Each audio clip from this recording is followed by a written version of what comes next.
अस्सलामुअलैकुम। आप view check करो ਤੇ ਮਾਸ਼ਾਅੱਲਾ ਖੇਤ ਦੇ ਵਿੱਚ ਬੰਦਾ ਬੈਠਾ। ਮਾਸ਼ਾਅੱਲਾ ਕੁਦਰਤੀ ਆਬੋ ਹਵਾ ਜਿਹੜੀ ਹੈ ਸਿਹਤਮੰਦ ਆ, ਦਰਖਤਾਂ ਦੀ ਛਾਂ ਤੇ ਕਿਸ ਤਰ੍ਹਾਂ ਜਿਹੜੀ ਆ ਹਵਾ ਚੱਲਦੀ ਨੇ ਦਿਲ ਨੂੰ ਸਕੂਨ ਮਿਲਦਾ।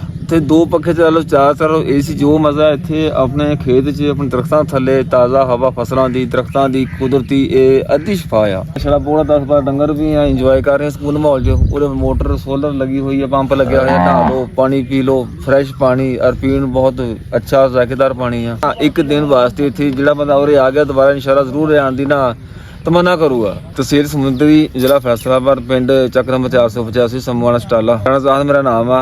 ਨਹਿਰ ਦੇ ਨਜ਼ਦੀਕ ਸਾਡਾ ਇੱਥੋਂ ਤਕਰੀਬਨ 2 ਕਿੱਲੇ ਨਹਿਰ ਇੱਥੇ ਸਾਡੇ ਕੋਲੋਂ।